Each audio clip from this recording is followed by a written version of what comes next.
The power went out at 11:47 p.m. on March 15, 2019. Emergency generators kicked in 3 seconds later, but those 3 seconds of complete darkness would reveal something extraordinary. In Operating Room 7, a surgeon everyone called unstable was about to prove that sometimes what others see as weakness becomes your greatest strength when it matters most. Before we jump back in, tell us where you're tuning in from. And if this story touches you, make sure you're subscribed because tomorrow I've saved something extra special for you. Dr. Rebecca Martinez had been fighting the tremor in her left hand since medical school.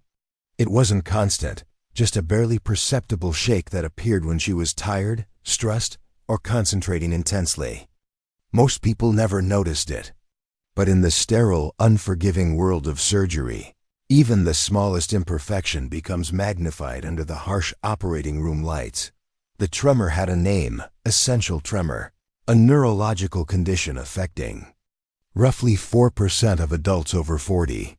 For Rebecca, it arrived early, manifesting during her surgical residency at Johns Hopkins when she was just 28. The irony wasn't lost on her. She had dedicated her life to steadying her hands to save others, only to discover those same hands had developed a mind of their own. Memorial General Hospital in Denver had hired Rebecca 3 years earlier. Not despite her condition, but because her diagnostic skills in patient care were exceptional. She specialized in trauma surgery, working the night shift where emergencies arrived without warning. Her colleagues respected her medical knowledge, but whispers followed her through the corridors. Surgery required absolute precision. One tremor at the wrong moment could mean the difference between life and death. Dr. Harold Chun, the chief of surgery, had been watching Rebecca closely. At 55, Chun had built his reputation on maintaining the highest standards. He'd seen promising surgeons derailed by less significant challenges than essential tremor.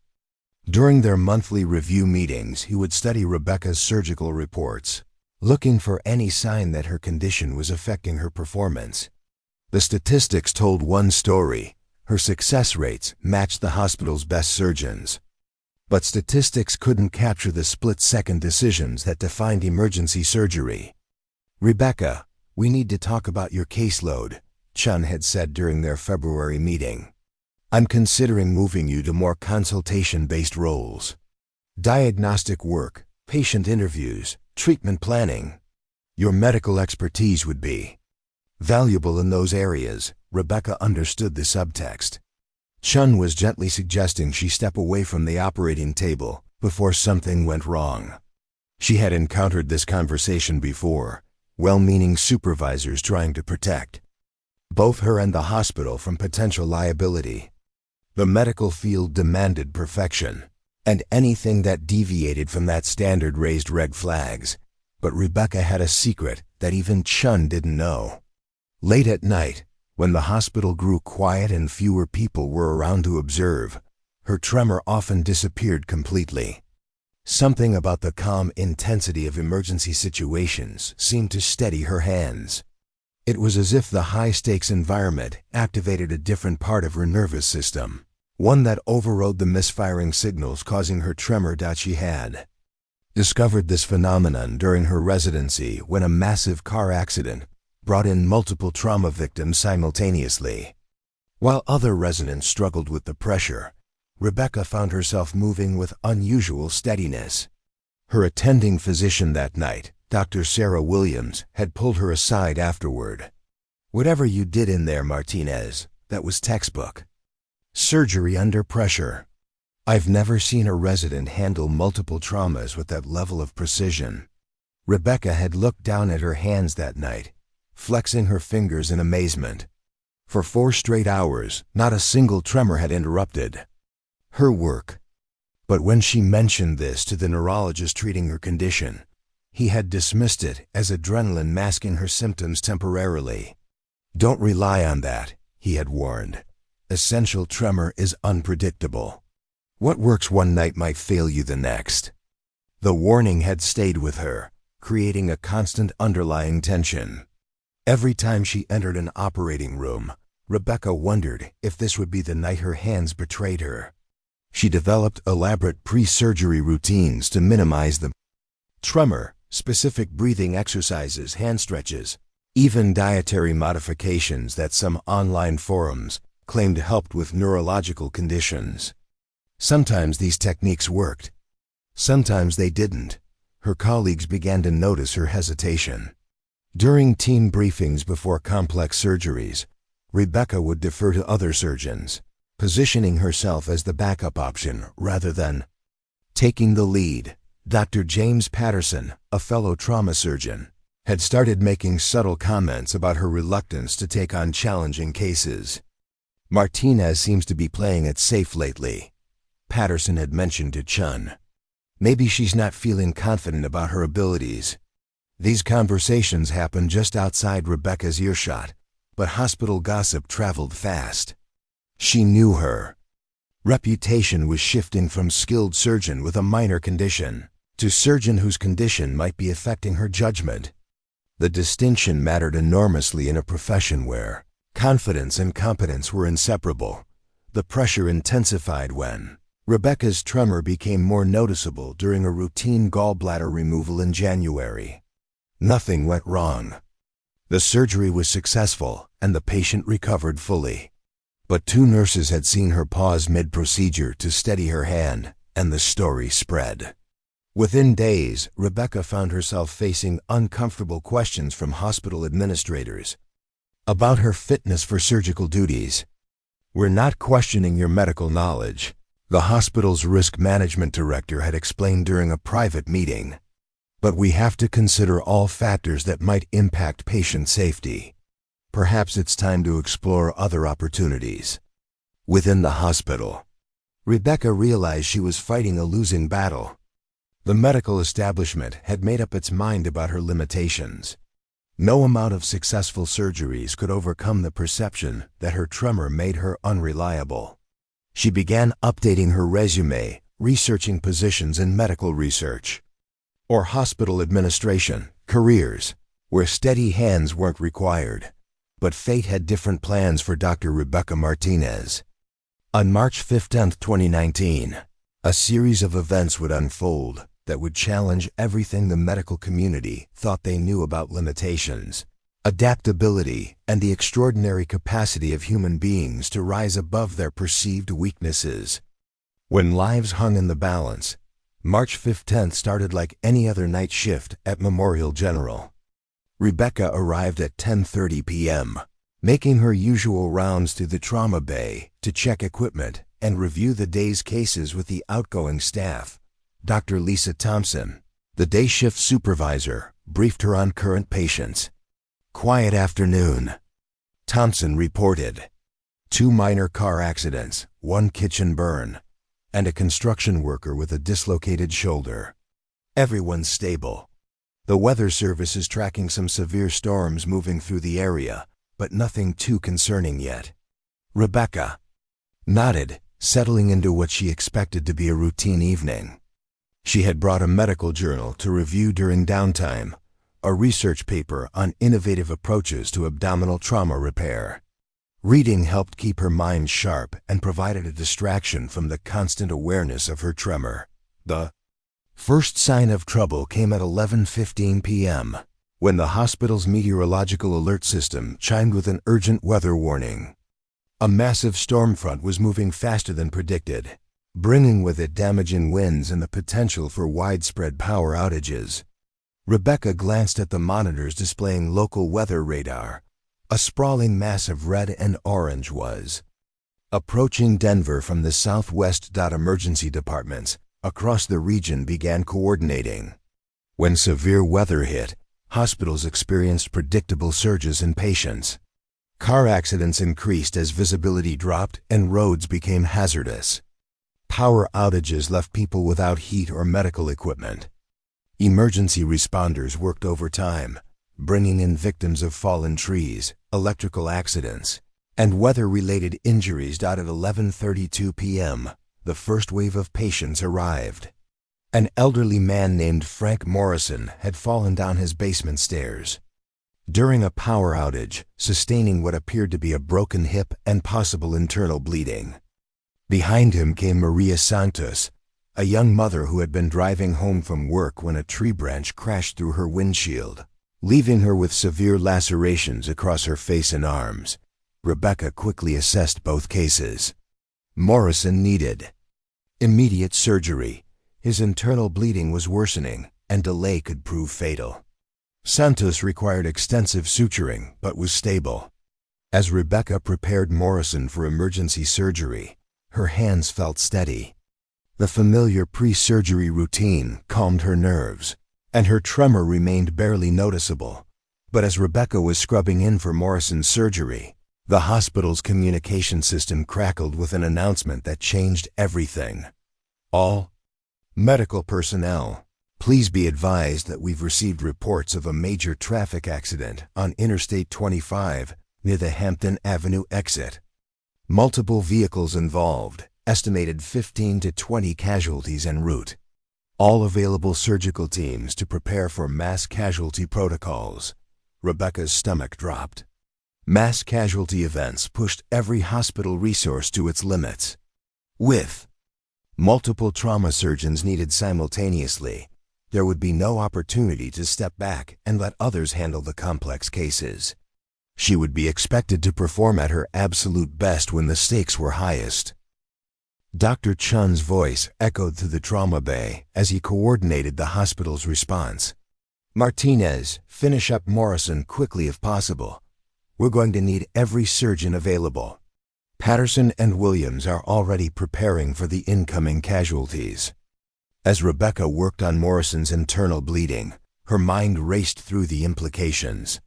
This was exactly the scenario she had been dreading. Multiple critical surgeries required simultaneously, with no room for hesitation or error. Tremor had been manageable during routine procedures, but mass casualty situations created unprecedented pressure. The first ambulance arrived at 11:41 p.m., followed by 3 more in rapid succession.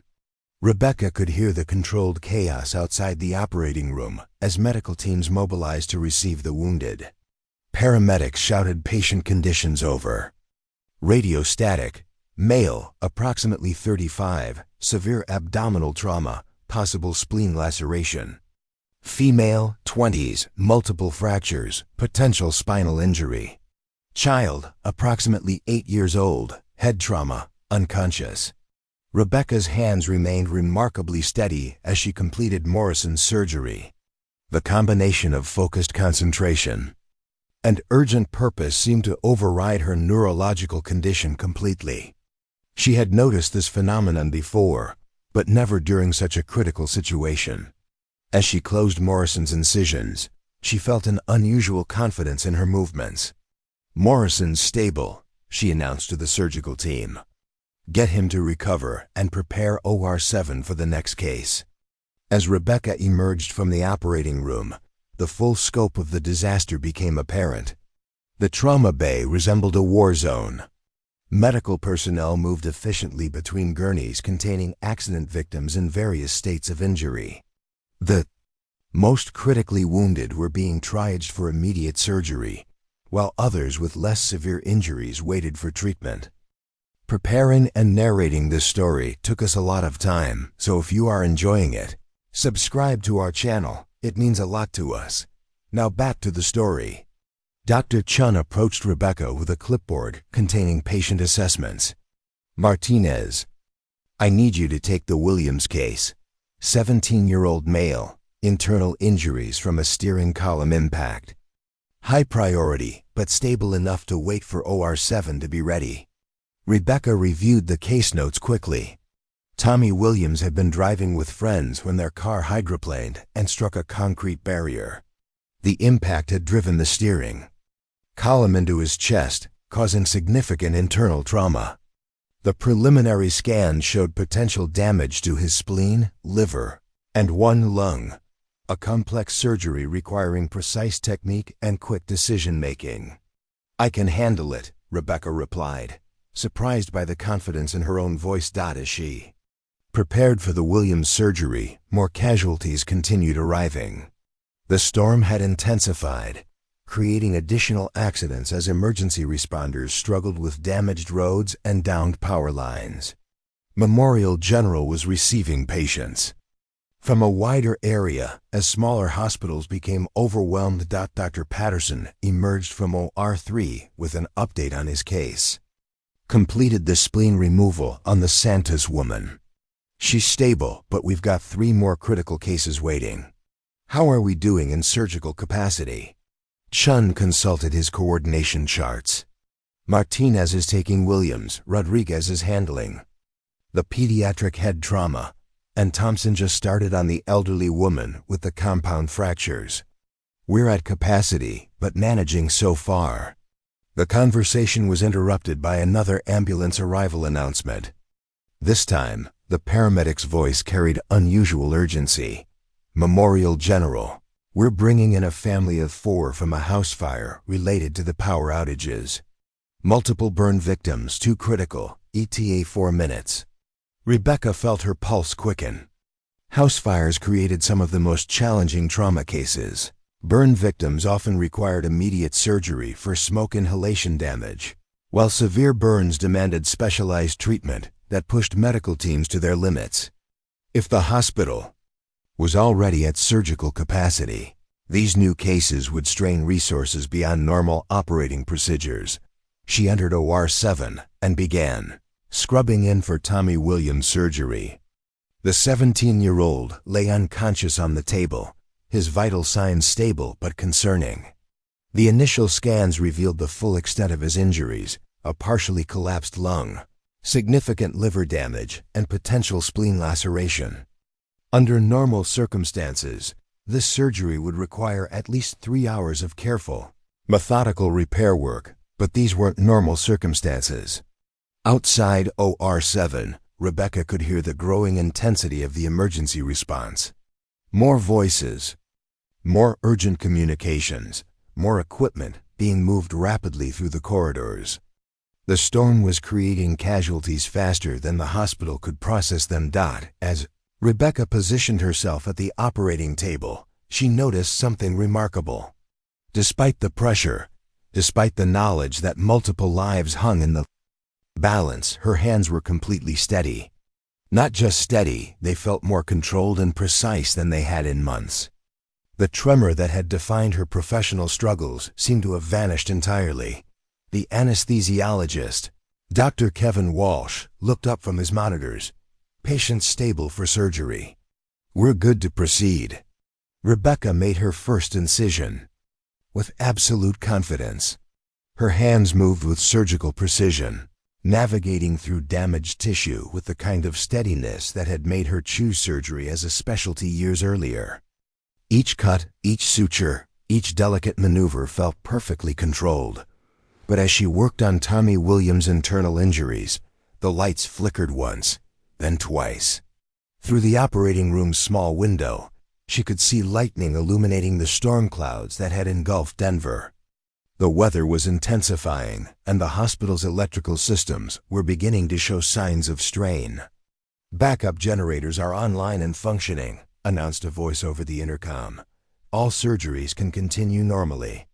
Rebecca continued her work, repairing Tommy's liver damage and reinflating his collapsed lung. The surgery was progressing smoothly, but she remained aware of the building crisis outside the operating room. More casualties, more emergency procedures, and now the added complication of an electrical system under severe weather pressure. At 11:46 p.m., as Rebecca was beginning the most delicate part of Tommy's surgery, repairing a tear in his spleen that required microscopic precision, she heard Dr. Chen's voice over the intercom with an announcement that sent chills through every medical professional in the hospital. "All surgical teams, we've just received word of a second major accident. Bus crash on Highway 36, estimated 25 passengers, multiple critical injuries. ETA unknown due to road conditions, but prepare for additional mass casualty protocols." Rebecca's hands never wavered as she continued working on Tommy's spleen. But her mind calculated the impossible mathematics of the situation. Memorial General was already operating at maximum surgical capacity. A second wave of critical casualties would overwhelm every available resource. Surgeries would need to be completed faster, decisions would need to be made more quickly, and every medical professional would need to perform beyond their normal capabilities. As if the universe wanted to test their limits even further. The lights flickered again, this time staying dim for several seconds, before returning to full brightness. At 11:47 p.m. The world went black. Rebecca was in the middle of the most critical part of Tommy Williams' surgery when every light in Memorial General Hospital suddenly cut out. The steady hum of electrical equipment fell silent.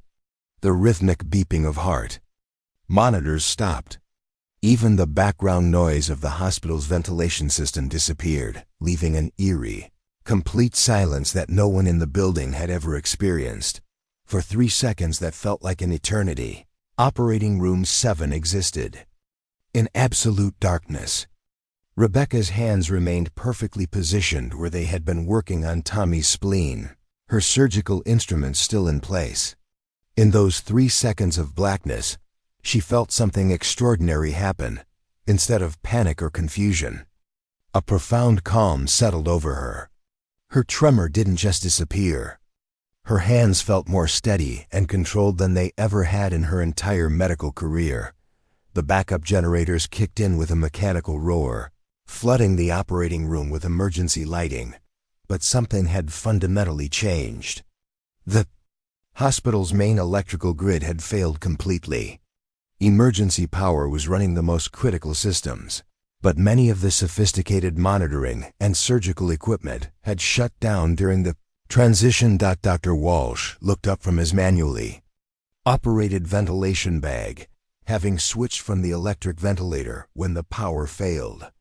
"I've got him breathing, but we're on manual life support now. The backup power isn't sufficient for full surgical equipment." Rebecca assessed the situation quickly. Tommy Williams was unconscious on the table with his abdomen open, his spleen partially repaired but still bleeding. The sophisticated surgical microscopes had shut down. The advanced cauterization equipment was offline. Most of the digital monitoring systems were dark. She was essentially performing surgery under field conditions with emergency lighting and basic medical tools.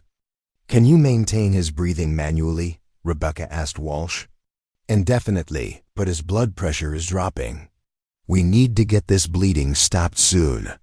Outside the operating room, Rebecca could hear the controlled chaos of a hospital adapting to emergency conditions.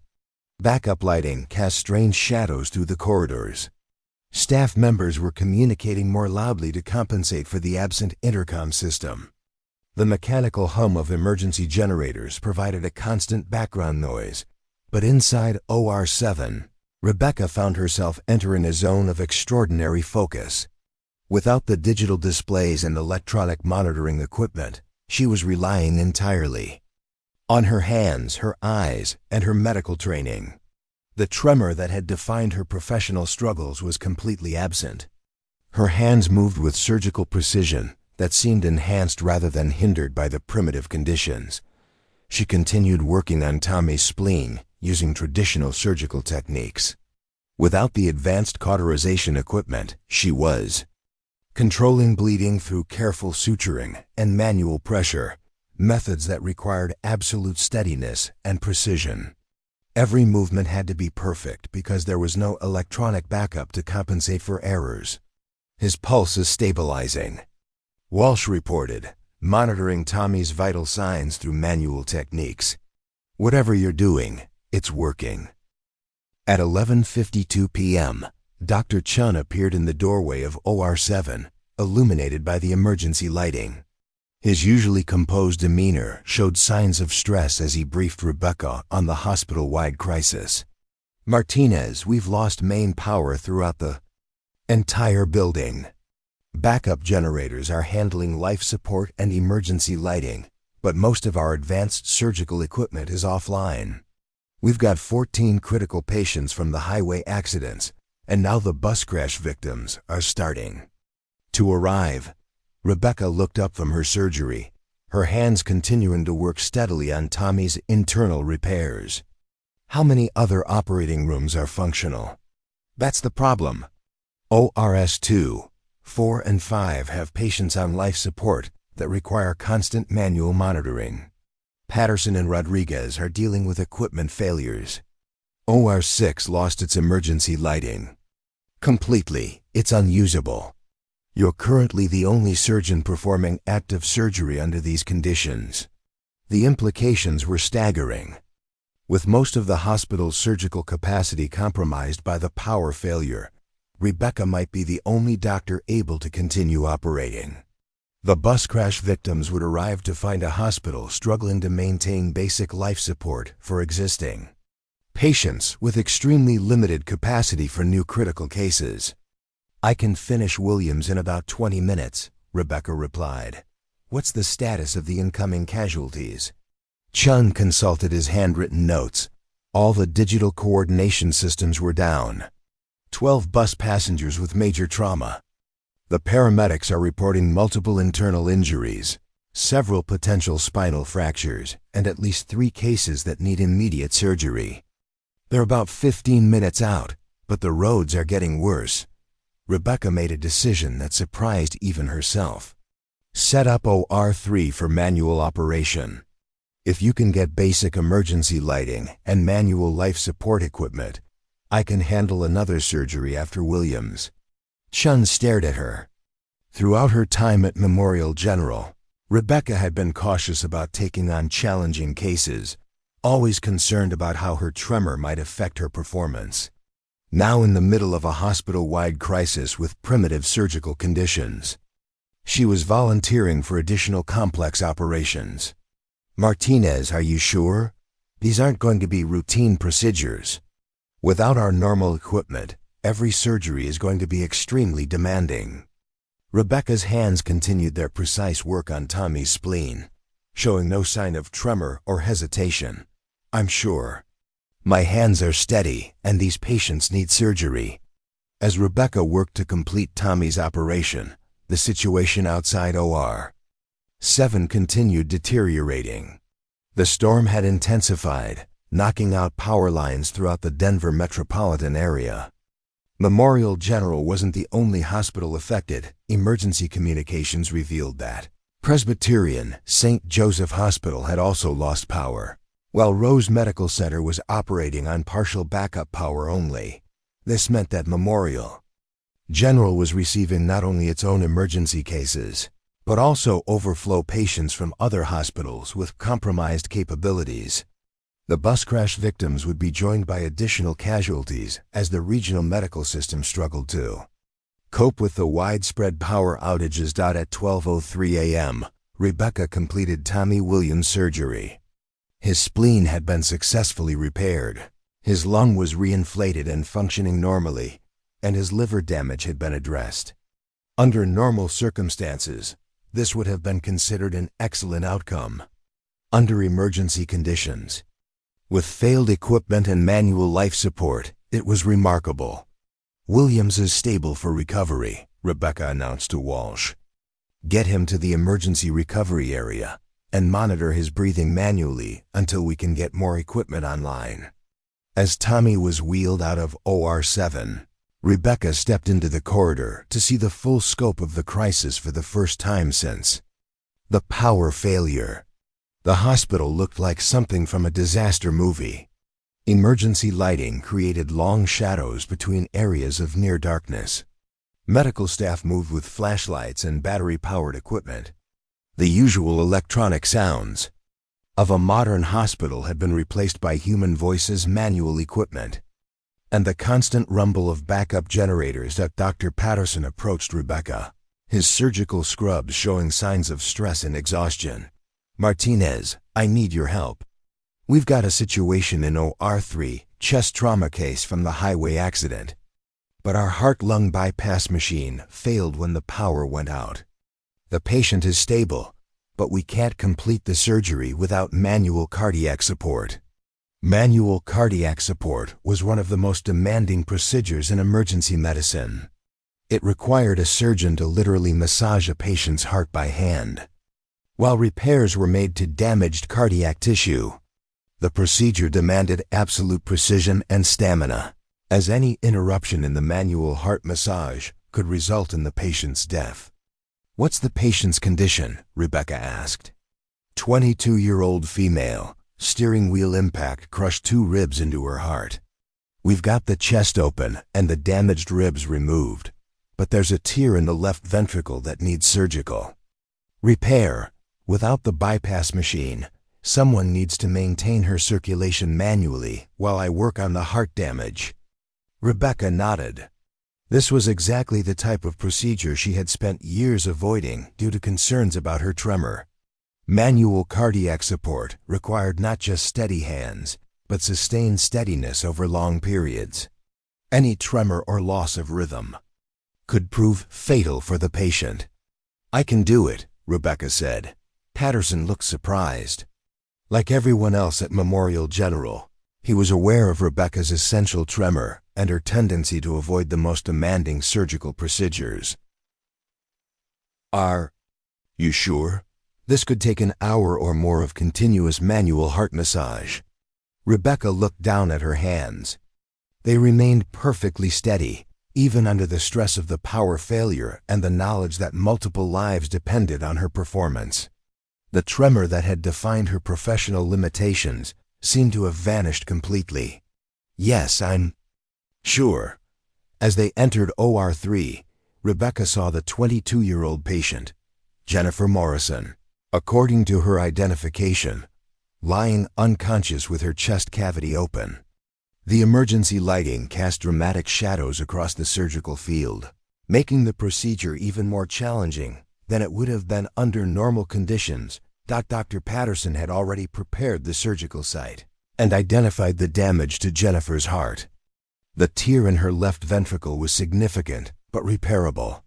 However, without the heart-lung bypass machine to maintain circulation, Jennifer would die within minutes unless someone could manually keep her heart beating while Patterson performed the delicate cardiac repairs. "I'll need you to maintain approximately 60 compressions per minute," Patterson explained. "The rhythm needs to be absolutely consistent. Any variation could cause cardiac arrest." "Can you maintain that for potentially 90 minutes? Rebecca positioned herself at the operating table and placed her hands inside Jennifer's chest cavity. The patient's heart felt warm and surprisingly fragile in her hands. She began the rhythmic compression that would keep Jennifer Morrison alive, while Patterson worked to repair the damaged cardiac tissue. 1 compression, 2 compressions, 3 compressions. Rebecca's hands moved in perfect rhythm, maintaining the steady beat that Jennifer's damaged heart couldn't provide on its own. Her essential tremor was completely absent. In fact, her hands felt more controlled and precise than they ever had during normal surgical procedures. As Patterson began the intricate work of repairing Jennifer's torn ventricle, more casualties from the bus crash began arriving at Memorial General. Through the operating room's small window, Rebecca could see ambulance lights flashing in the darkness outside. Emergency responders were bringing in victims of the regional transportation disaster, and the hospital was about to face its greatest challenge yet. 15 compressions, 16 compressions, 17 compressions. Rebecca's hands maintained their perfect rhythm as she realized that the night was far from over. The bus crash victims would need immediate surgery, and with most of Memorial General's surgical capacity compromised by the power failure, she might be the only surgeon capable of handling the most critical cases. Outside, the storm continued to rage, and the power outage showed no signs of ending soon. 37 compressions, 38 compressions, 39 compressions. Rebecca's hands maintained their perfect rhythm inside Jennifer Morrison's chest cavity as Dr. Patterson worked with microscopic precision to repair the torn cardiac tissue. The emergency lighting created stark shadows across the surgical field, but Rebecca's movements never wavered. Her essential tremor had vanished so completely that she began to wonder if it had ever existed at all. Sutures holding well, Patterson reported as he worked on the damaged left ventricle. Your compression rhythm is flawless, Martinez. I've never seen manual cardiac support this consistent. Through the operating room walls, they could hear the arrival of the bus crash victims. Paramedics' voices echoed through the corridors as they brought in casualties with varying degrees of trauma. The hospital's public address system crackled intermittently as staff tried to coordinate patient care without their usual electronic systems. Memorial General Trauma Team, we have incoming. Male, approximately 45. Severe abdominal trauma with possible internal bleeding. Female, 30s, multiple compound fractures and suspected spinal injury. Pediatric patient, age 7. Head trauma with loss of consciousness. 55 compressions, 56 compressions, 57 compressions. Rebecca's concentration never broke as she continued maintaining Jennifer's circulation. But her mind was already calculating the impossible logistics facing Memorial General. With most surgical equipment offline and several operating rooms unusable, the hospital was attempting to handle what should have been a week's worth of major trauma cases in a single night. Dr. Chun appeared in the doorway of OR3, his clipboard now replaced with handwritten notes on whatever paper he could find. Martinez, I hate to interrupt, but we've got a situation developing. The bus crash brought 18 casualties, 7 of whom needed immediate surgery.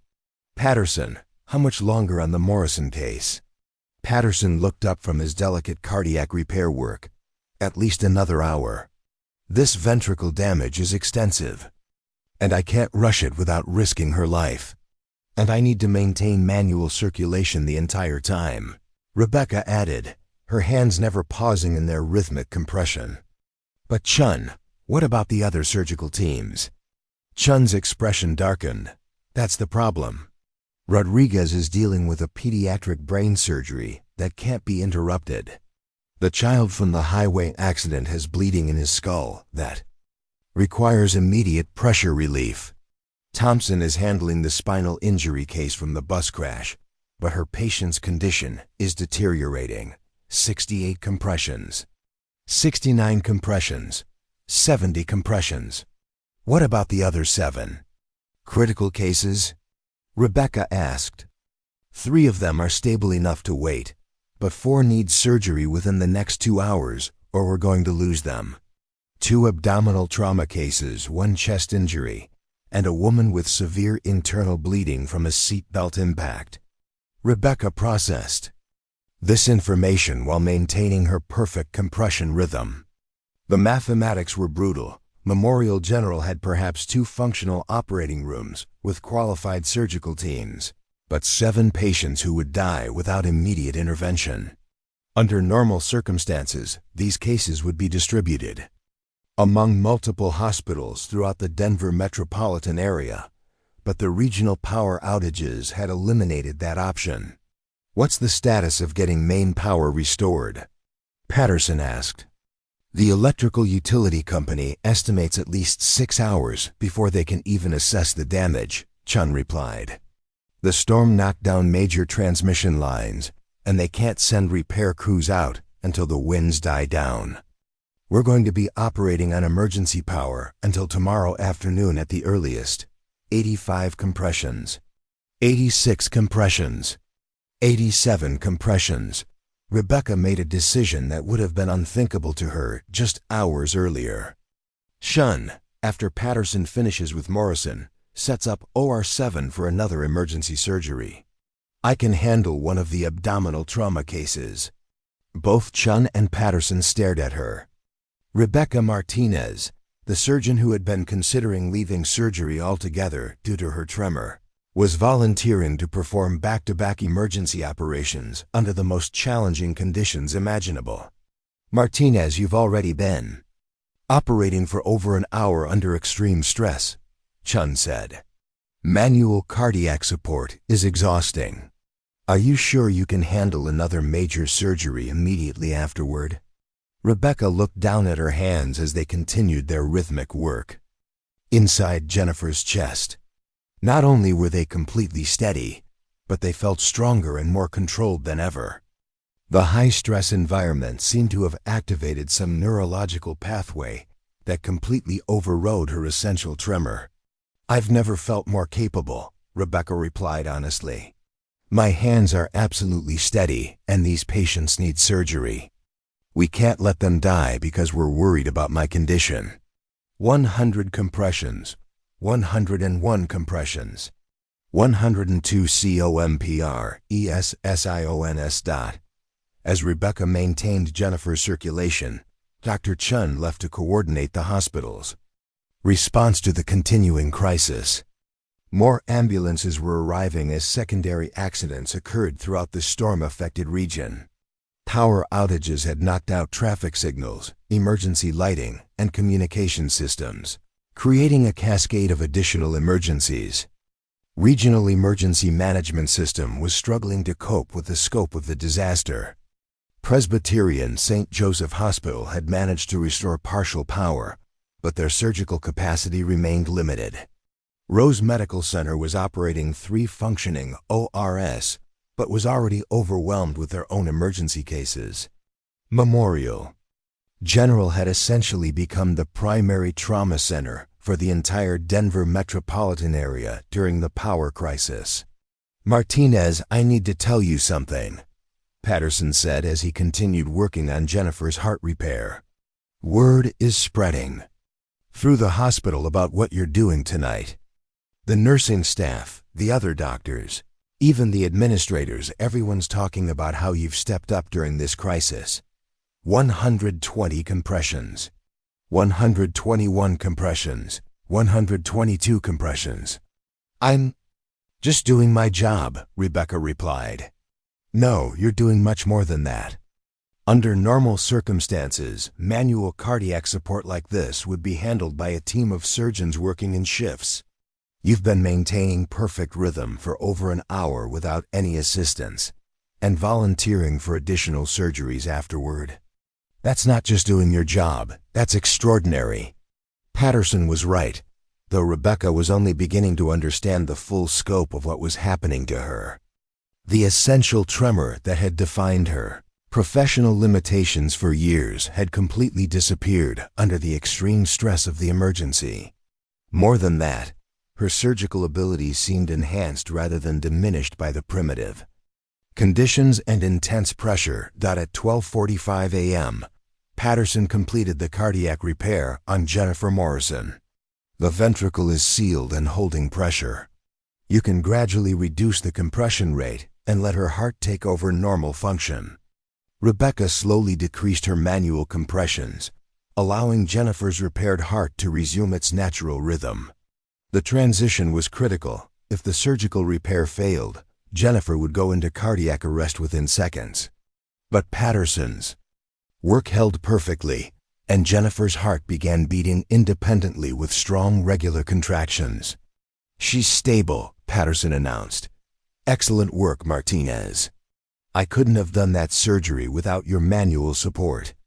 As Jennifer Morrison was wheeled to the emergency recovery area, Rebecca realized she had just completed one of the most demanding surgical procedures possible under the most challenging conditions imaginable.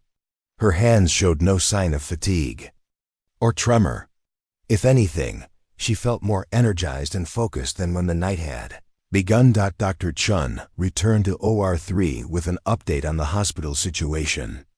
"Martinez, I've got OR7 prep for your next case.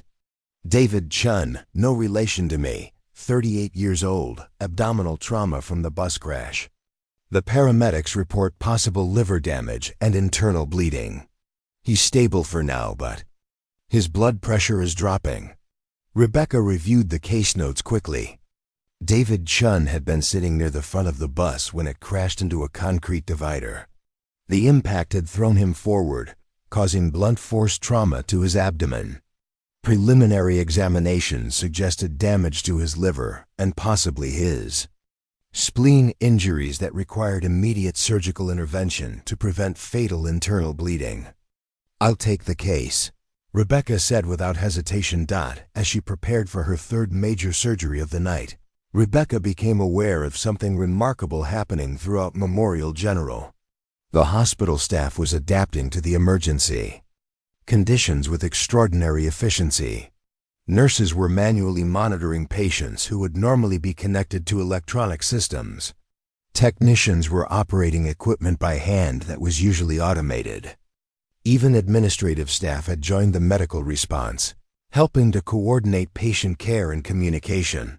But more significantly, word of Rebecca's performance during the crisis was spreading throughout the hospital. Medical professionals who had questioned her fitness for surgery just hours earlier were now seeking her out for the most challenging cases.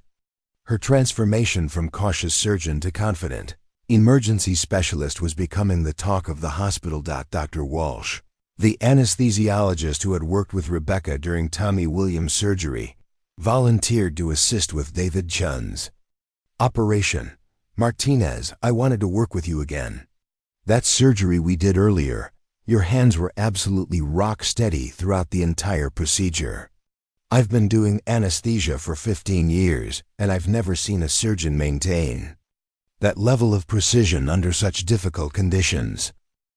As Rebecca entered OR 7 for Margaret Walsh's surgery, Dr. Williams positioned herself as an observer.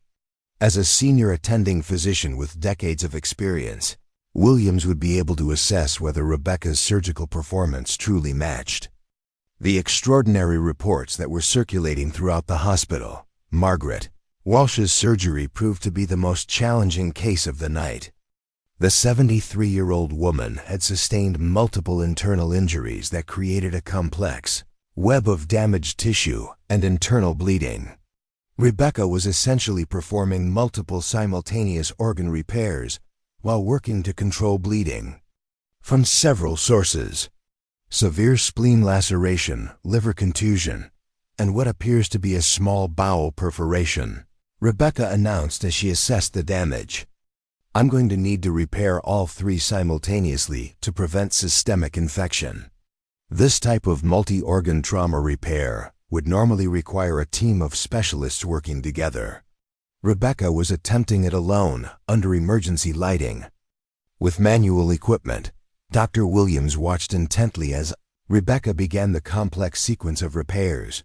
What Williams observed defied her decades of surgical experience. Rebecca's hands moved with precision that exceeded any surgeon Williams had ever worked with. Her technique was flawless, her decision-making was instant and accurate, and her manual dexterity seemed almost superhuman under the challenging conditions. "That suturing technique," Williams whispered to Dr. Walsh, who was again providing anesthesia support. "I've never seen anyone perform bowel repair with that level of precision under emergency conditions." Rebecca continued working through Margaret Walsh's multiple injuries with surgical skill that bordered on the miraculous. She repaired the spleen laceration using advanced techniques that preserved maximum organ function. She addressed the liver contusion with methods that minimized tissue damage. Most remarkably, she performed the small bowel repair with precision that would have been impressive under ideal surgical conditions, let alone during a power failure with emergency equipment. 2.5 hours later, Margaret Walsh's surgery was complete. All internal bleeding had been stopped, all organ damage had been repaired, and her vital signs had stabilized completely. "That was the most extraordinary surgical performance I have ever witnessed," Dr. Williams announced as Margaret was wheeled to recovery. "Rebecca, what you just accomplished should be medically impossible. Multi-organ trauma repair of that complexity, under these conditions, performed by a single surgeon, it contradicts everything I know about surgical limitations." As news of Margaret Walsh's successful surgery spread through Memorial General, Rebecca became aware that her performance was perfect, attracting attention beyond the hospital staff. Emergency medical coordinators from throughout the Denver metropolitan area were calling to request that critical cases be transported to Memorial General specifically for Rebecca's surgical intervention. The storm was beginning to subside, But the power outages continued throughout the region. Other hospitals remained compromised, and Rebecca had become, in essence, the primary trauma surgeon for the entire Denver area during the crisis. But the night still wasn't over. 2 more critical cases remained, and outside, emergency responders were bringing in additional casualties from weather-related accidents that had occurred as the storm system moved through Colorado. Rebecca looked down at her hands one more time. They remained perfectly steady, showing no sign of fatigue despite 5 consecutive major surgeries. If anything, she felt more energized and capable than when the crisis had begun. She was about to discover that the most challenging cases of the night were still ahead of her. At 3:17 a.m. As Rebecca prepared for what she assumed would be her 6th surgery of the night, Dr. Chun received a call that would push even her extraordinary abilities to their absolute limits. The emergency coordinator's voice crackled through the hospital's backup communication system with an urgency that made everyone in the surgical prep area stop what they were doing. Memorial General, we have a code black emergency en route. A school bus carrying the Riverside High School basketball team crashed on Highway 285. The vehicle rolled multiple times before hitting a bridge support. We have 16 teenagers, ages 14 to 18, all with varying degrees of trauma. ETA 12 minutes. Rebecca felt her stomach drop. A code black represented the most serious mass casualty event possible. Multiple pediatric trauma cases requiring immediate surgical intervention. Under normal circumstances, a disaster of this magnitude would trigger responses from every hospital in the Denver metropolitan area. But with regional power outages still affecting most medical facilities, Memorial General would be receiving all 16 casualties. Dr. Williams, who had been observing Rebecca's surgical performance, immediately began calculating the impossible. Logistics. Shun, we need to contact Children's Hospital Denver. Pediatric trauma cases require specialized equipment and expertise that we don't have here. Already tried, Chun replied grimly. Children's Hospital lost power 2 hours ago and won't have backup surgical capacity online for at least 4 more hours. Presbyterian St. Joseph can take maybe 3 or 4 of the less critical cases, but the serious trauma patients are coming here. Rebecca's mind raced through the implications. Pediatric trauma surgery differed significantly from adult procedures. Teenagers' organs were still developing, their blood volume was lower, and their physiological responses to trauma were unpredictable.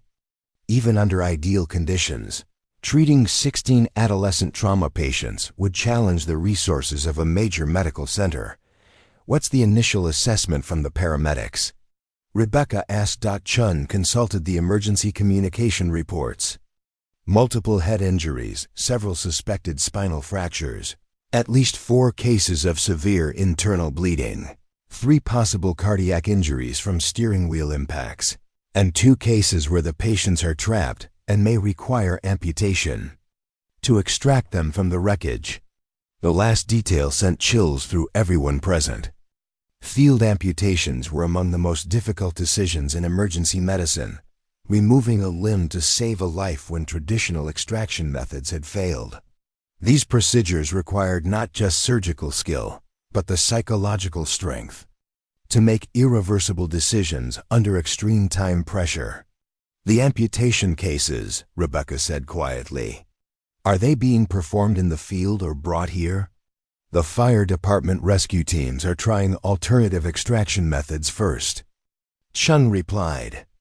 But if those fail, the patients will be brought here with the expectation that we can perform the amputations immediately upon arrival.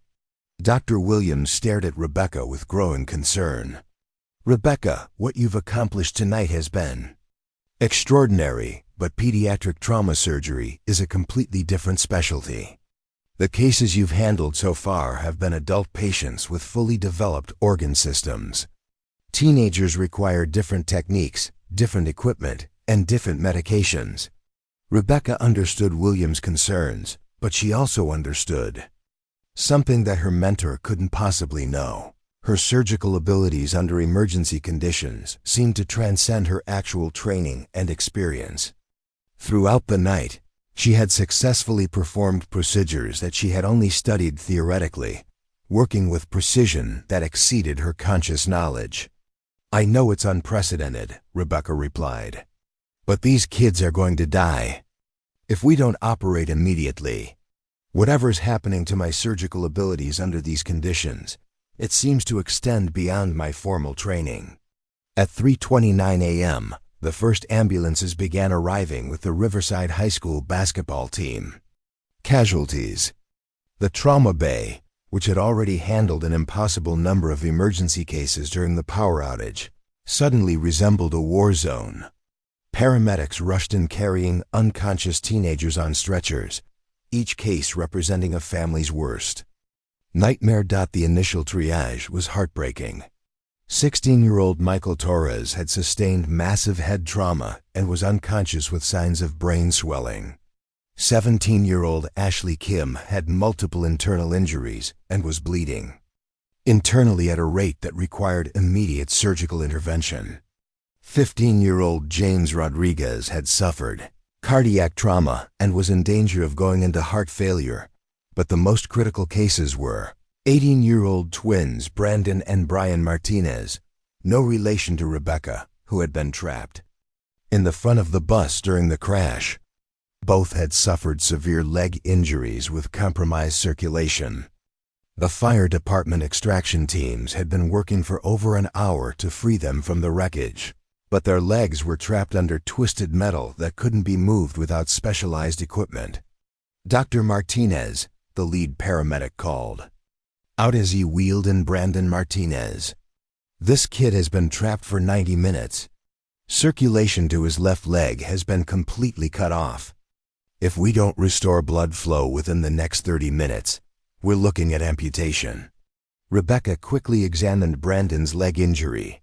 The circulation had indeed been severed, and the tissue was beginning to show signs of irreversible damage. But rather than amputation, she saw the possibility of an extremely complex vascular repair, a procedure that would require reconnecting damaged blood vessels under emergency conditions. As Rebecca entered OR 7 for Margaret Walsh's surgery, Dr. Williams positioned herself as an observer.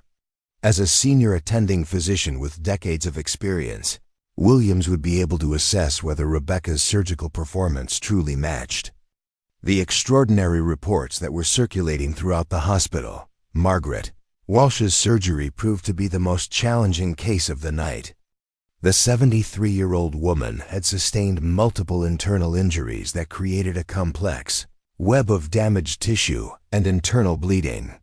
Rebecca was essentially performing multiple simultaneous organ repairs while working to control bleeding from several sources: severe spleen laceration, liver contusion, and what appears to be a small bowel perforation. Rebecca announced as she assessed the damage, "I'm going to need to repair all three simultaneously to prevent systemic infection." This type of multi-organ trauma repair would normally require a team of specialists working together.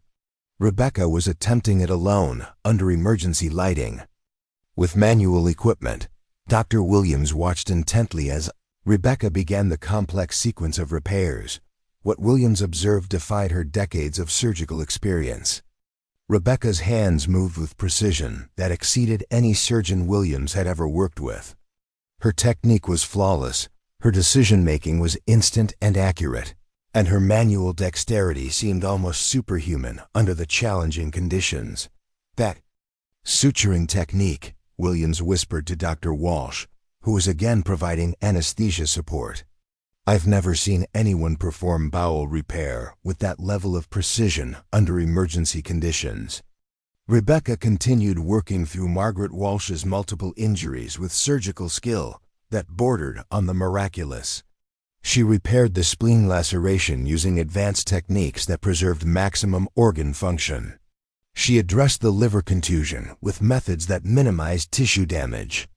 Most remarkably, she performed the small bowel repair with precision that would have been impressive under ideal surgical conditions, let alone during a power failure with emergency equipment. 2.5 hours later, Margaret Walsh's surgery was complete. All internal bleeding had been stopped, all organ damage had been repaired, and her vital signs had stabilized completely. That was the most extraordinary surgical performance I have ever witnessed, Dr. Williams announced as Margaret was wheeled to recovery. Rebecca, what you just accomplished should be medically impossible. Multi-organ trauma repair of that complexity. Under these conditions, performed by a single surgeon, it contradicts everything I know about surgical limitations. As news of Margaret Walsh's successful surgery spread through Memorial General, Rebecca became aware that her performance was perfect, attracting attention beyond the hospital staff. Emergency medical coordinators from throughout the Denver metropolitan area were calling to request that critical cases be transported to Memorial General specifically for Rebecca's surgical intervention. The storm was beginning to subside, but the power outages continued throughout the region.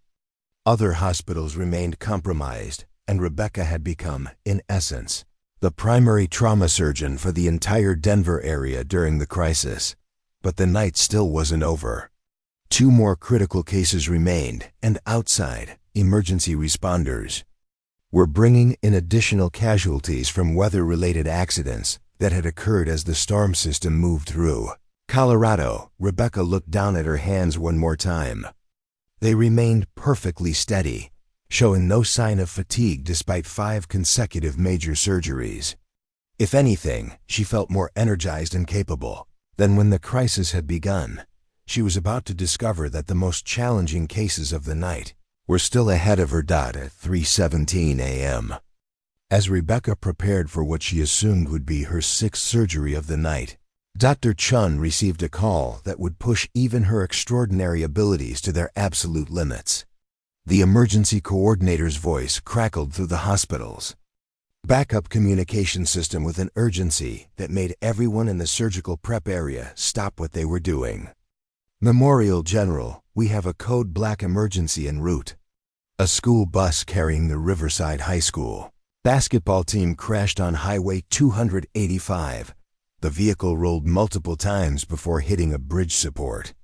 We have 16 teenagers, ages 14 to 18, all with varying degrees of trauma. ETA 12 minutes. Rebecca felt her stomach drop. A code black represented the most serious mass casualty event possible. Multiple pediatric trauma cases requiring immediate surgical intervention. Under normal circumstances, a disaster of this magnitude would trigger responses from every hospital in the Denver metropolitan area.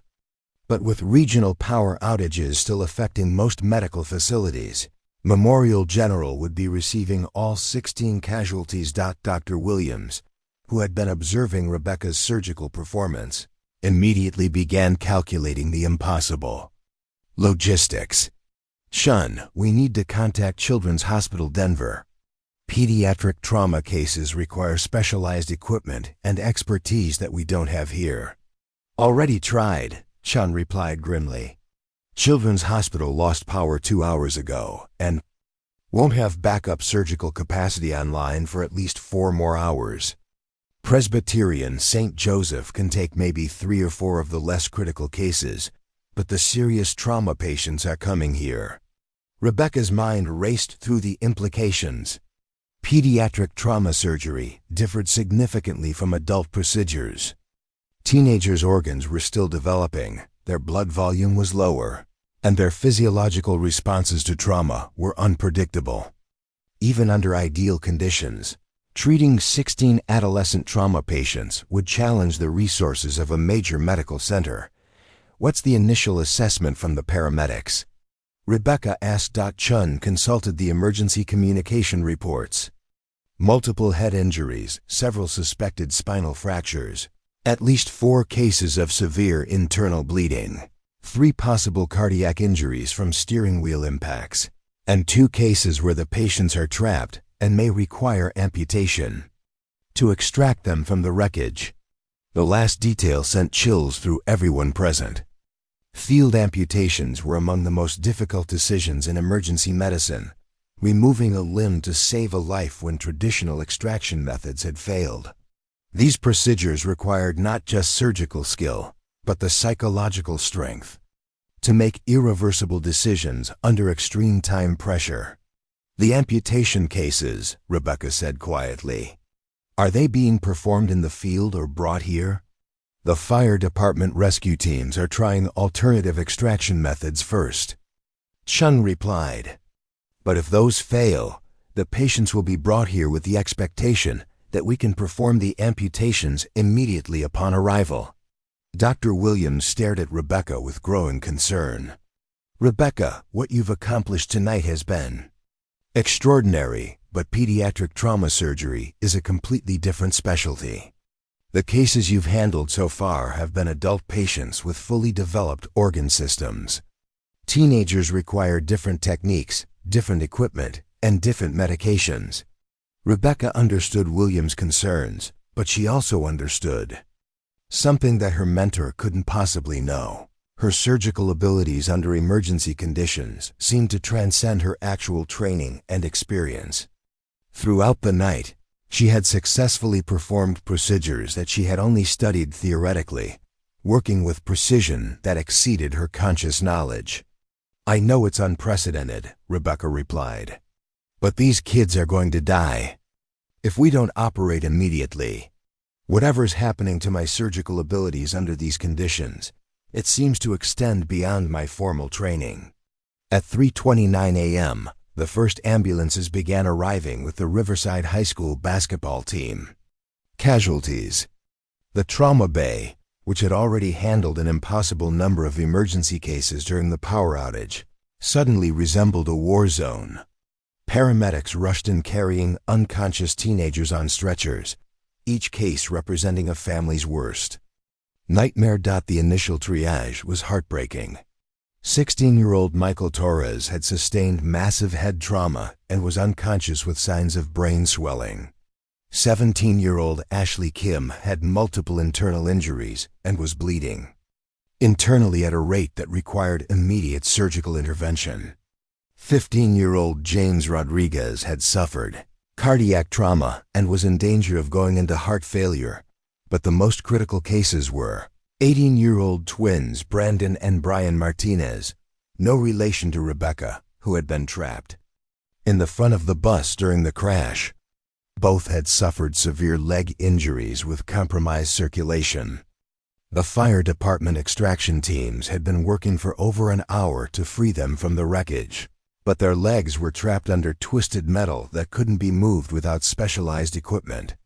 Dr. Martinez, the lead paramedic, called out as he wheeled in Brandon Martinez. "This kid has been trapped for 90 minutes. Circulation to his left leg has been completely cut off. If we don't restore blood flow within the next 30 minutes, we're looking at amputation." Rebecca quickly examined Brandon's leg injury. The circulation had indeed been severed, and the tissue was beginning to show signs of irreversible damage. But rather than amputation, she saw the possibility of an extremely complex vascular repair, a procedure that would require reconnecting damaged blood vessels under emergency conditions. "Get him to OR 7, Rebecca instructed. "I'm going to attempt vascular reconstruction." Dr. Williams pulled Rebecca aside. "Rebecca, vascular reconstruction on a pediatric patient under these conditions is extraordinarily risky. If the repair fails, you'll have wasted critical time that could have been used for amputation. The safer choice is immediate amputation to save his life." Rebecca looked back at Brandon Martinez, an 18-year-old athlete whose life would be forever changed by whatever decision she made in the next few minutes. The medical textbooks were clear. When circulation had been compromised for over 90 minutes, amputation was the standard procedure. Attempting vascular reconstruction was experimental at best, potentially fatal at worst, but Rebecca's hands felt absolutely steady as she considered the surgery. The same enhanced surgical intuition that had guided her through the nights previous cases was telling her that vascular reconstruction was possible, even under these challenging conditions. "I'm going to try to save his leg," Rebecca announced. As Rebecca began scrubbing in for Brandon Martinez's surgery, the scope of the night's final challenge became clear. She would be attempting one of the most difficult procedures in vascular surgery, reconnecting severed blood vessels in a teenage patient under emergency conditions with manual equipment. The procedure normally required a team of specialists, microscopic surgical equipment, and several hours of careful work. But this wasn't a normal night, and Rebecca Martinez was no longer a normal surgeon. Dr. Walsh, who had assisted with Rebecca's previous surgeries, positioned himself to provide anesthesia for Brandon. "Martinez, I've been monitoring your surgical performance all night, and I need to tell you something. What you've been doing defies medical explanation.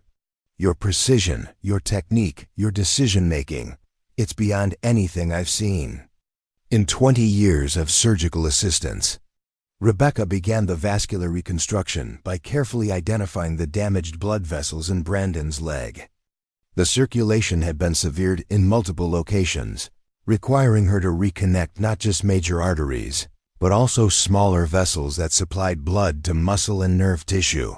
Working by emergency lighting with manual instruments, Rebecca began the microscopic process of reconnecting Brandon's vascular system. Each suture had to be placed with mathematical precision. Too loose, and the vessel would leak; too tight, and blood flow would be restricted. The margin for error was essentially zero. "Vessel patency restored to the femoral artery," Rebecca announced as she completed the first major reconnection.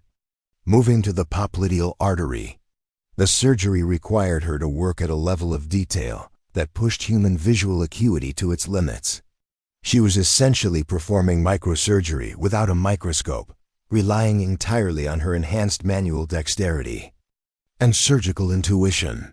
Each suture was placed by feel as much as by sight, guided by an understanding of vascular anatomy that seemed to transcend her formal education. 2 hours later, Rebecca completed the final vascular connection in Brandon Martinez's leg. As she removed the clamps that had been preventing blood flow during the surgery, everyone in OR 7 held their breath. If the vascular reconstruction had been successful, circulation would be restored immediately. If it had failed, Brandon would lose his leg. Blood began flowing through the reconstructed vessels. Brandon's leg, which had been pale and cold due to lack of circulation, began to regain normal color and temperature. The pulse points in his foot, which had been absent since the accident, returned with strong, regular beats. "Full circulation restored," Dr. Walsh announced, checking Brandon's vital signs. "All pulse points are strong, tissue temperature is normalizing, and there are no signs of vascular compromise." Rebecca had successfully performed what should have been an impossible surgery. She had reconnected a teenager's severed vascular system under emergency conditions, saving his leg and possibly his life. The procedure had required surgical precision that exceeded standard medical capabilities, guided by enhanced abilities that she still didn't fully understand. But even as Brandon Martinez was wheeled to recovery, Rebecca knew the night wasn't over. His twin brother Brian remained trapped in the bus wreckage with similar injuries. Ashley Kim was waiting for emergency surgery to address her internal bleeding. Michael Torres needed immediate intervention for his brain trauma. James Rodriguez required cardiac surgery to prevent heart failure. Memorial General was about to face the ultimate test of its emergency surgical capacity, and Rebecca Martinez was about to discover whether her extraordinary abilities could handle not just individual complex cases, but multiple pediatric trauma surgeries performed consecutively under crisis conditions. As she prepared for Brian Martinez's identical vascular reconstruction surgery, Rebecca realized that she had moved far beyond proving her competence as a surgeon. She was now operating in territory that challenged the fundamental limits of human surgical capability. The power was still out throughout Denver. The storm continued to create additional casualties. And Rebecca was about to attempt something that no surgeon in medical history had ever accomplished, saving the lives of an entire basketball team through consecutive emergency surgeries performed under the most challenging conditions imaginable. At 5:47 a.m. As she began Brian Martinez's vascular reconstruction, Rebecca understood that the next few hours would determine not just the fate of 16 teenagers, but the entire future of emergency trauma surgery. She was about to discover whether human surgical ability, enhanced by extreme circumstances, could transcend what medical science considered possible. Brian's injuries mirrored his twin brothers, but with additional complications that made the surgery even more challenging.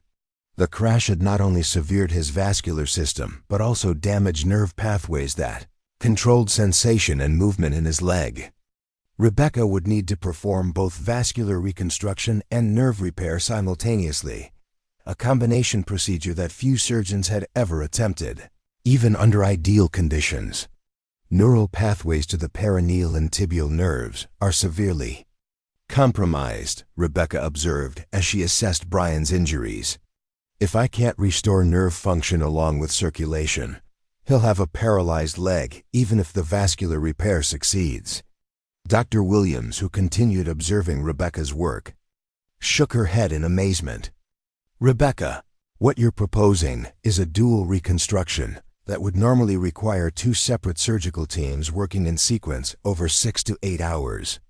The complexity of coordinating nerve repair with vascular reconstruction is exponential.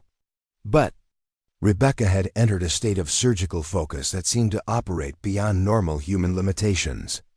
Her enhanced abilities weren't just limited to steadiness and precision. Her understanding of anatomical relationships and surgical techniques appeared to expand in real time as she encountered new challenges. Working with instruments that had been sterilized and reused multiple times due to the emergency conditions, Rebecca began the intricate process of identifying and cataloging every damaged nerve fiber in Brian's leg. Nerve repair required even greater precision than vascular work, as individual nerve bundles were microscopic and had to be aligned perfectly to restore function. Beginning microsurgical nerve anastomosis, Rebecca announced as she started connecting the severed nerve pathways. I'm going to attempt to restore both motor and sensory function simultaneously with the vascular repair. The procedure required her to work at a level of detail that pushed human visual capabilities beyond their normal limits. She was essentially performing 3 surgeries simultaneously: vascular reconstruction, motor nerve repair, and sensory nerve repair, each of which would normally require specialized equipment and dedicated surgical teams. As Rebecca worked through Brian's complex injuries, additional casualties from the basketball team continued arriving at Memorial General. The fire department had finally extracted the remaining players from the bus wreckage, but several were in critical condition that required immediate surgical intervention. 17-year-old Marcus Thompson arrived with severe chest trauma that had punctured both lungs and damaged his heart. 16-year-old Daniel Lee had sustained abdominal injuries that had caused massive internal bleeding. 15-year-old Robert Kim was unconscious with brain swelling that required emergency cranial surgery to relieve pressure. Dr. Chen coordinated the hospital's response as Rebecca continued working on Brian Martinez. We've got 3 more critical cases that need immediate surgery. Thompson's chest trauma can't wait more than 30 minutes. Lee is bleeding internally at a dangerous rate, and Kim's brain pressure is reaching life-threatening levels. The impossible mathematics of the situation were clear to everyone present. Rebecca was performing surgery that would normally require an entire day, but 3 more teenagers would die within the hour if they didn't receive immediate surgical intervention. Memorial General needed multiple surgical teams working simultaneously, but Rebecca had become the hospital's only fully functional trauma surgeon under the emergency conditions. How much longer on Brian Martinez? Dr. Chun asked. Rebecca assessed her progress on the nerve and vascular repairs. Another 90 minutes minimum. The nerve reconstruction is more complex than I initially anticipated. That's too long for the other cases, Chun replied grimly. Thompson, Lee, and Kim won't survive that delay. Rebecca made a decision that challenged every principle of surgical safety and medical ethics. Set up OR3 and OR5 for emergency procedures. I'm going to attempt concurrent surgeries. The surgical team stared at her in disbelief. Concurrent surgeries meant operating on multiple patients simultaneously, moving between operating rooms to perform different procedures on different patients. The practice was considered extremely dangerous under normal circumstances and had never been attempted during a mass casualty emergency. Martinez, concurrent surgery is prohibited under hospital protocols, Dr. Chun said. The risk of cross-contamination, surgical errors, and compromised patient care is too high. The risk of letting these kids die is higher, Rebecca replied, her hands never pausing in their precise work on Brian's nerve pathways. I can complete critical phases of each surgery in sequence, then return to finish each procedure. It's medically unprecedented, but so is everything else that's happened. Tonight, Dr. Williams stepped forward. Rebecca, what you're proposing goes beyond medical risk-taking into experimental territory. Concurrent surgery requires maintaining perfect sterile technique across multiple operating rooms, tracking the progress of multiple complex procedures simultaneously, and making life or death decisions about 3 patients at once. Rebecca completed another nerve connection in Brian's leg, her hands moving with surgical precision that continued to amaze everyone present. Dr. Williams, 6 hours ago, I was a surgeon with essential tremor who avoided complex cases. Tonight, I've performed procedures I'd only read about, under conditions that should have made surgery impossible. I think we're already in experimental territory. The next 30 minutes would test the absolute limits of Rebecca's enhanced surgical abilities.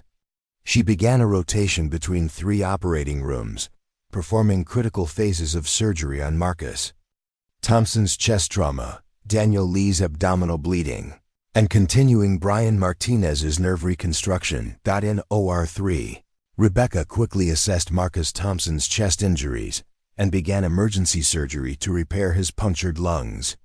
Working with extraordinary speed and precision, she sealed the lung perforations and addressed damage to his heart caused by broken ribs. After stabilizing Marcus's most critical injuries, she left detailed instructions for Dr. Walsh to monitor his condition while she moved to the next patient. OR5 had been prepared for Daniel Lee's emergency abdominal surgery. Rebecca found massive internal bleeding caused by a ruptured spleen and damaged intestines. Working faster than she had ever operated before, she performed an emergency splenectomy and began repairing the intestinal damage. Within 45 minutes, she had controlled Daniel's bleeding and stabilized his condition enough to allow for continued monitoring while she returned to Brian Martinez. Back in OR7, Rebecca resumed Brian's nerve reconstruction with hands that showed no sign of fatigue despite the extraordinary physical and mental demands of operating on 3 patients simultaneously. Her enhanced surgical abilities seemed to extend beyond manual dexterity to include perfect recall of each patient's condition, surgical progress, and required procedures. Brian's motor nerve pathways are restored, Rebecca announced as she completed the final nerve connections. Beginning vascular anastomosis. The vascular reconstruction proceeded with the same precision she had demonstrated on Brian's twin brother. As circulation was restored to Brian's leg, the tissue immediately began showing signs of improved oxygenation and function. The nerve repairs were also successful. Early signs indicated that both motor and sensory function would be preserved. Full circulation restored, all nerve pathways connected successfully, Dr. Walsh reported as he monitored Brian's vital signs. This is remarkable work, Martinez. You've essentially given this kid his leg and his athletic career back. But Rebecca's concurrent surgery experiment was far from over. She returned to OR3 to complete Marcus Thompson's chest surgery, addressing additional cardiac damage that required precise suturing around his heart. The procedure demanded absolute steadiness, as any error could cause fatal cardiac arrest. Moving. Back to OR5, Rebecca completed Daniel Lee's abdominal repair, performing intricate intestinal surgery that restored normal digestive function. The complexity of coordinating 3 major surgeries simultaneously while maintaining perfect sterile technique and tracking each patient's progress should have been impossible for a single surgeon. As dawn began breaking over Denver at 6:15 a.m., Rebecca had successfully completed concurrent surgeries on Marcus Thompson, Daniel Lee, and Brian Martinez. All 3 teenagers were stable, their life-threatening injuries repaired, and their long-term prognoses were excellent, but the night still wasn't over. Robert Kim remained unconscious with brain swelling that required immediate cranial surgery. Ashley Kim needed emergency surgery for her internal injuries. Michael Torres's head trauma was worsening. 6 more basketball players were arriving with injuries that would require surgical intervention. Rebecca looked down at her hands as she prepared for Robert Kim's brain surgery. After 8 hours of continuous surgery under emergency conditions, performing procedures that challenged the limits of human surgical capability, her hands remained absolutely steady. Her enhanced ability showed no signs of diminishing. She was about to attempt pediatric neurosurgery, one of the most specialized and demanding surgical disciplines, under emergency conditions with manual equipment. Robert Kim's brain surgery would require Rebecca to enter territory that even her enhanced abilities had not yet explored. Pediatric neurosurgery demanded knowledge of developing brain anatomy, precise understanding of intracranial pressure dynamics, and surgical techniques that differed significantly from adult procedures. The 15-year-old basketball player was unconscious with brain swelling that would prove fatal within hours if pressure wasn't relieved immediately. Intracranial pressure is reaching critical levels, Dr. Walsh reported as he monitored Robert's condition. We need to perform a craniotomy to relieve the pressure. But I have to warn you, pediatric brain surgery is a completely different specialty from trauma surgery. Rebecca examined Robert's latest brain scans, taken with the hospital's single-functioning CT machine that operated on backup power. The images showed significant swelling in the frontal lobe region, with pressure building against the skull that was compressing vital brain tissue. Traditional neurosurgery would require drilling through the skull to create openings that would allow the brain to expand safely. I've never performed craniotomy, Rebecca admitted honestly, but I understand the anatomical principles, and these emergency conditions seem to enhance my surgical intuition beyond my formal training. Dr. Williams, who had been documenting Rebecca's extraordinary performance throughout the night, stepped forward with concern. Rebecca, brain surgery is the most unforgiving surgical specialty. A mistake in vascular surgery might cost a patient a limb. A mistake in brain surgery kills them instantly or leaves them permanently disabled. Rebecca understood the stakes, but she also understood that Robert Kim would die within 2 hours if the pressure in his brain wasn't relieved. Memorial General remained the only functioning trauma center in the Denver metropolitan area, and pediatric neurosurgeons weren't available anywhere in the region due to the ongoing power crisis. Set up OR7 for craniotomy, Rebecca instructed. I'm going to attempt emergency pressure relief surgery. As Rebecca prepared for Robert Kim's brain surgery, word of her concurrent surgery success had spread beyond Memorial General. Emergency medical coordinators throughout Colorado were calling to request patient transfers. Rebecca Martinez had become a medical phenomenon, a surgeon whose abilities under crisis conditions exceeded anything in medical literature.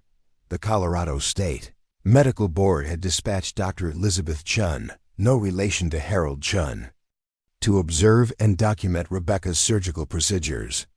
As the state's chief medical examiner, Dr. Elizabeth Chun was responsible for investigating unusual medical events that might have broader implications for surgical training and emergency response protocols. Dr. Martinez, Elizabeth Chun said as Rebecca scrubbed in for Robert's surgery, "What I've been told about your performance tonight challenges fundamental assumptions about surgical limitations and neurological conditions. I need to observe this brain surgery to understand whether what's happening here represents a medical breakthrough or an anomalous event." Rebecca positioned herself at Robert Kim's head, where she would need to perform precise skull drilling to relieve brain pressure. The procedure required her to remove sections of bone without damaging underlying brain tissue, work that demanded microscopic precision and perfect understanding of cranial anatomy. "Beginning emergency craniotomy," Rebecca announced as she made her first incision through Robert's scalp. "I'm going to create bilateral burr holes to relieve intracranial pressure, working with manual drilling equipment under emergency lighting." Rebecca began the delicate process of creating openings in Robert's skull. Each drill movement had to be controlled perfectly. Too shallow and the pressure wouldn't be relieved. Too deep and she would damage brain tissue irreversibly. Her hands moved with surgical precision that amazed even the experienced medical professionals observing the procedure. Without the sophisticated monitoring equipment normally used during brain surgery, Rebecca was relying entirely on tactile feedback and anatomical knowledge to guide her drilling. "First burr hole complete," Rebecca reported as she finished drilling through Robert's skull. "Brain tissue is beginning to expand through the opening. Intracranial pressure should start decreasing immediately." Dr. Walsh monitored Robert's vital signs as the brain surgery progressed. "Blood pressure is stabilizing and his neurological responses are improving. The pressure relief is working." Rebecca completed the second burr hole with the same precision, creating adequate space for Robert's brain to expand safely. The swelling that had threatened his life was now controlled, and his brain function was beginning to normalize. "Craniotomy complete," Rebecca announced. "Brain pressure is within normal parameters and neurological function appears to be preserved." Dr. Elizabeth Chun had been taking detailed notes throughout the brain surgery. "Dr. Martinez, what I just observed defies medical explanation. You performed pediatric neurosurgery with precision that exceeds many board-certified neurosurgeons I've worked with. This level of surgical ability developing overnight contradicts everything we know about medical training and neurological conditions." As Robert Kim was stabilized and moved to recovery, Rebecca realized that her night of extraordinary surgery was finally nearing its end. She had successfully operated on 11 critical patients over 9 hours, performing procedures that ranged from basic trauma repair to experimental concurrent surgery to emergency neurosurgery. Every patient had survived, and most would make complete recoveries, but the final test of her enhanced abilities was still waiting. Ashley Kim, the 17-year-old basketball player with severe internal injuries, had been stable but deteriorating. While Rebecca handled the more critical cases, her condition was now reaching the point where immediate surgery was required to save her life. "Ashley Kim's internal bleeding has accelerated," Dr. Chun reported as Rebecca prepared for what would be her 12th major surgery of the night. "She's developed complications that are going to require both abdominal and thoracic surgery simultaneously." Ashley's injuries had evolved into a complex medical emergency. The initial internal bleeding had been contained, but new complications had developed that required surgery in both her abdomen and chest cavity. The procedures would need to be coordinated carefully to prevent compromising her breathing or circulation. "I'll need to perform simultaneous abdominal and thoracic surgery," Rebecca said as she reviewed Ashley's condition. "The timing will be critical. I'll have to coordinate repairs in both body cavities while maintaining her vital functions." This type of dual cavity surgery was among the most challenging procedures in trauma medicine. Rebecca would essentially be performing two major surgeries on the same patient simultaneously, requiring her to divide her attention between completely different anatomical regions while maintaining perfect technique in both areas. As Rebecca began Ashley Kim's surgery, the first signs of dawn were visible through the hospital windows. The storm had finally passed, and electrical repair crews were beginning to restore power throughout the Denver metropolitan area. But Memorial General remained on backup power, and Rebecca was still operating under the emergency conditions that had somehow enhanced her surgical abilities beyond normal human limits. The dual cavity surgery proceeded with the same extraordinary precision that had characterized all of Rebecca's procedures during the crisis. Working simultaneously in Ashley's abdomen and chest, she repaired damaged organs, controlled bleeding, and restored normal anatomical function with surgical skill that continued to amaze everyone present. "That's impossible," Dr. Elizabeth Chun whispered as she observed Rebecca performing intricate repairs in two body cavities simultaneously. "No surgeon can maintain that level of precision while dividing attention between two completely different procedures." 3 hours later, Rebecca completed Ashley Kim's surgery successfully. The 17-year-old's internal injuries had been completely repaired, and her vital signs had stabilized. She would make a full recovery and return to normal activities. Within months. As Ashley was wheeled to recovery, Rebecca realized that something unprecedented in medical history had just occurred. Over 12 hours of continuous surgery under emergency conditions, she had successfully treated 16 critical trauma patients, performing procedures that ranged from routine repairs to experimental techniques that challenged the boundaries of surgical possibility. Every patient had survived. Every surgery had been successful. And most remarkably, her essential tremor had not just disappeared. Her surgical abilities had been enhanced to levels that exceeded normal human capability. At 9:23 a.m., as the first rays of morning sunlight streamed through the hospital windows, power was finally restored to Memorial General.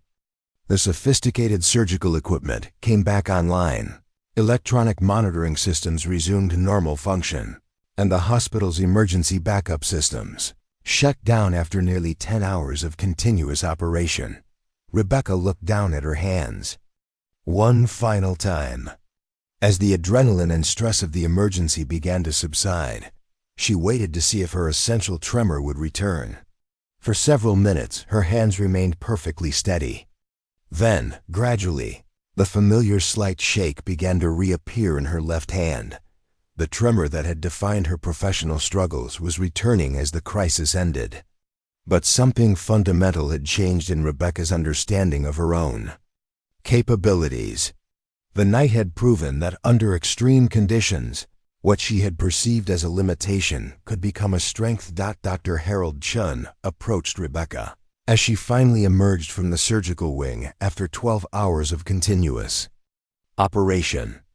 "Martinez, what you accomplished tonight will be studied in medical schools for decades. You've essentially reached the understanding of surgical limitations and emergency medical response." Word of Rebecca's extraordinary performance spread rapidly through the medical community. Within days, she was receiving offers from major medical centers, invitations to speak at surgical conferences, and requests from medical researchers who wanted to study her enhanced abilities under stress. But, more importantly, Rebecca had discovered something profound about human potential under extreme circumstances. The essential tremor that had once made her question her surgical career had been transformed into evidence of extraordinary capability when it mattered most. 6 months later, Rebecca Martinez was appointed as Director of Emergency Trauma Surgery at Memorial General Hospital. She had developed new protocols for mass casualty surgery, pioneered techniques for concurrent surgical procedures, and established training programs that helped other surgeons discover their own enhanced capabilities. Under crisis conditions, the night that began with a power failure had revealed something remarkable about human adaptability. Sometimes what appears to be a weakness becomes your greatest strength when life depends on your performance. Sometimes the conditions that seem most challenging create opportunities for extraordinary achievement. And sometimes, when everything goes dark, you discover capabilities you never knew existed. Rebecca Martinez's essential tremor never completely disappeared. But she learned to embrace it as a reminder that human limitations are often just starting points for discovering what becomes possible when the stakes are highest. The 16 members of the Riverside High School basketball team all made complete recoveries. They returned to school, resumed their athletic careers, and graduated to pursue their dreams. Most of them remained unaware that their lives had been saved by a surgeon who, just hours before their accident, had been considered unfit for complex surgery due to a tremor in her hands. Medical history would remember the night of March 15, 2019, as the evening when Dr. Rebecca Martinez proved that extraordinary circumstances can reveal extraordinary capabilities in the most unexpected places. But Rebecca remembered it simply as the night she learned to stop seeing her condition as a limitation and started seeing it as preparation for something greater. In the years that followed, whenever young medical students with their own challenges and limitations sought her advice, Rebecca would tell them, "Your perceived weaknesses might be your greatest strengths waiting for the right moment to emerge. When that moment comes, be ready to exceed every expectation, including your own." Up next, you've got two more standout stories right on your screen. If this one hits the mark, you won't want to pass these up. Just click and check them out. And don't forget to subscribe and turn on the notification bell so you don't miss any upload from us.